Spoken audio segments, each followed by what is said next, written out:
Hey, Billy Bob here, and it's Monday morning quarterback college football edition. Now, yesterday was a tumultuous day getting here. I'm not 100% sure what caused the delay. It was a 2+ hour delay. Probably had one too many Bud Heavies. They don't have Bud Light in a big, beautiful Billy Bob Bud Light in a bottle there at the airport. Trisha, bartender, been there a long time. But I'd have to think that it was fog, because on the way to the airport and when I got to the airport, it was very foggy.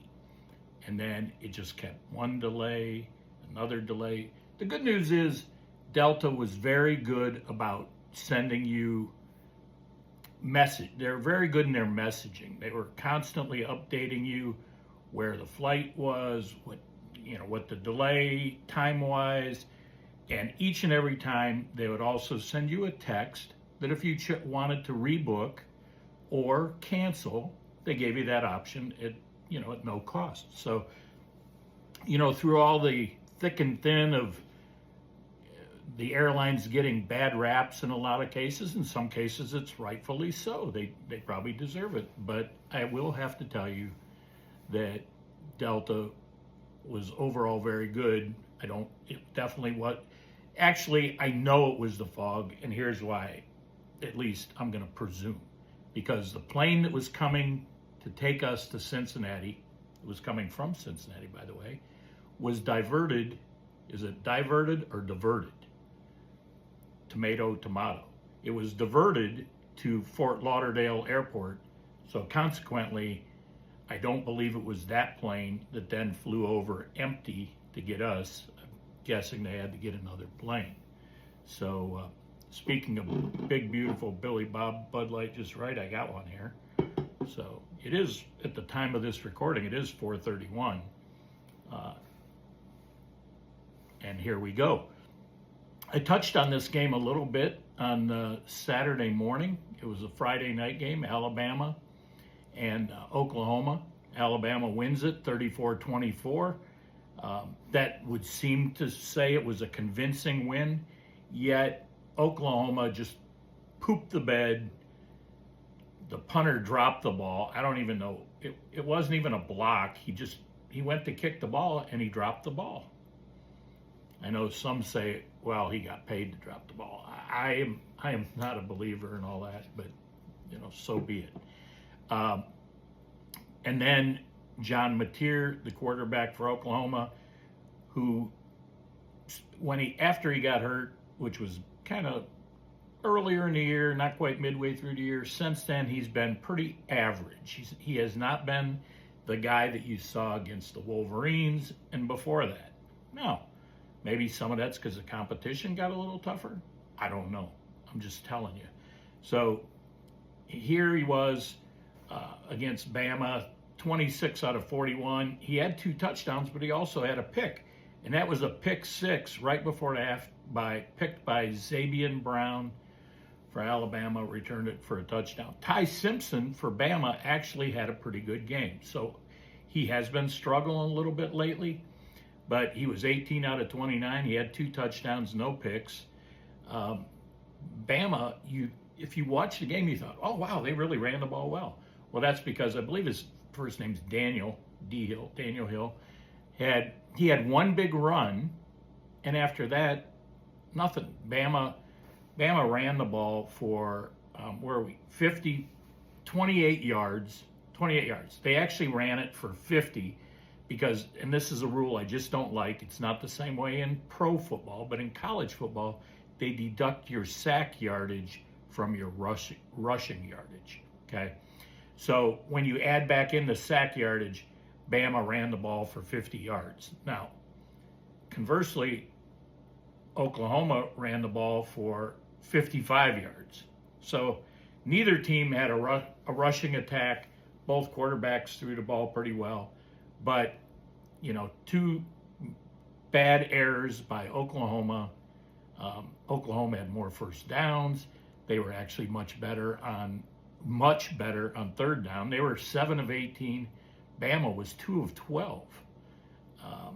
And, and so it goes. But now Bama's got to go play Indiana. And I believe I saw some of the odds. I believe the odds in that game are Indiana by 7, but don't quote me on that. Hey, big news today before we move on.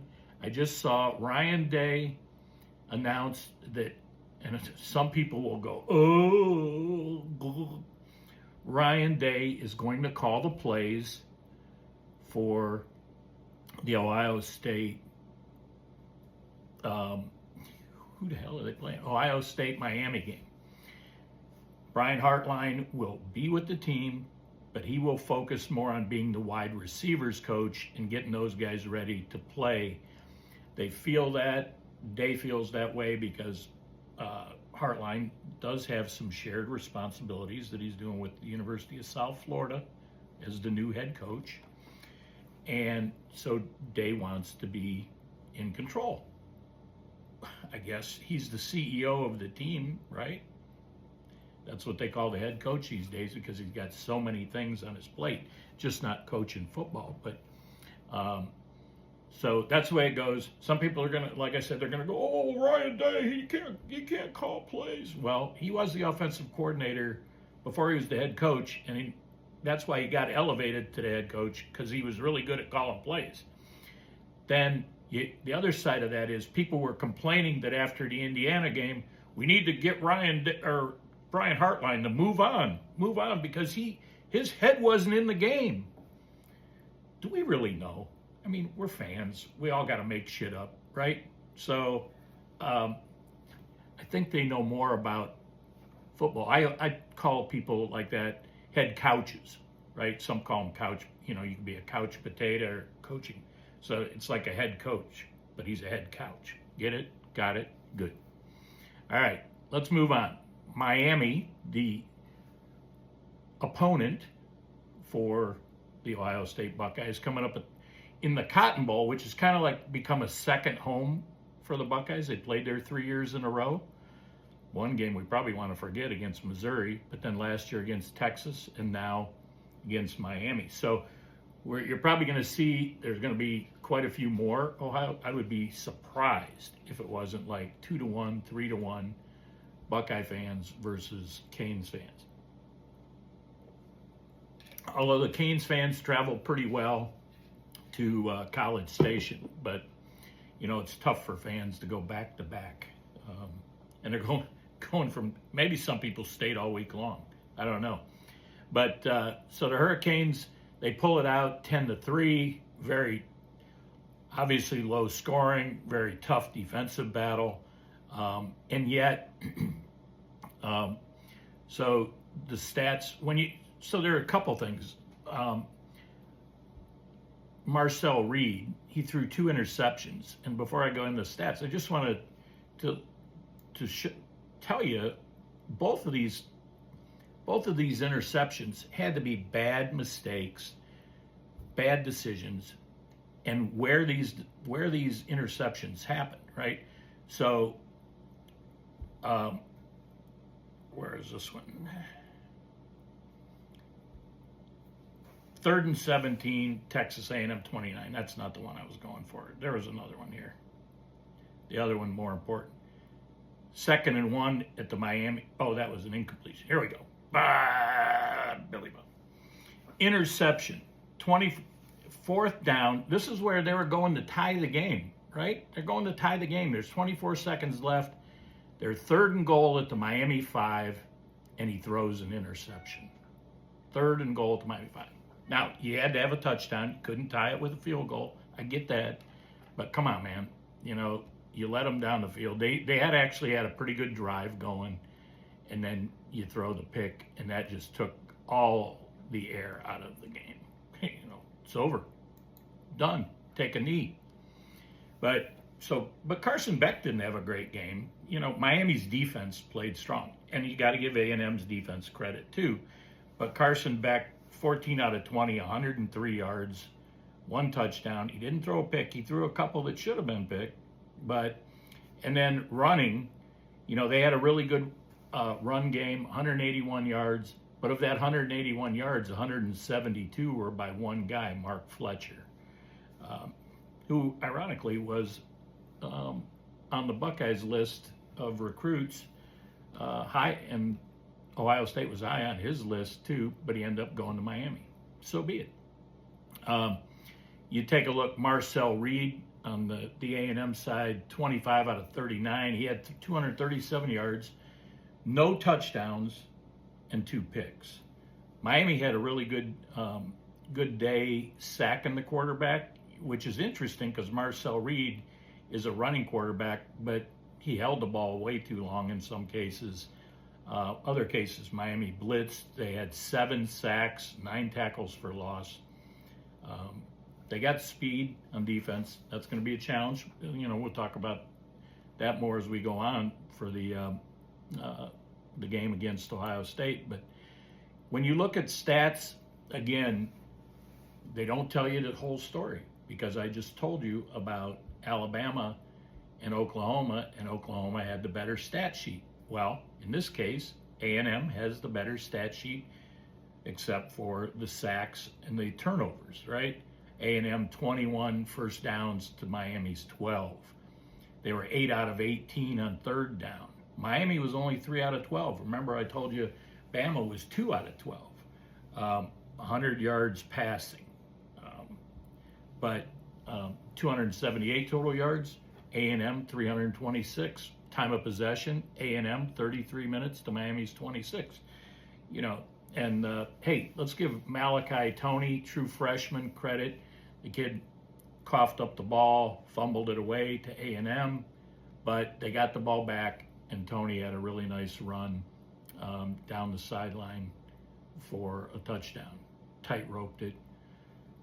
That's that game. We got, oh man, do we even need to talk about Oregon and James Madison?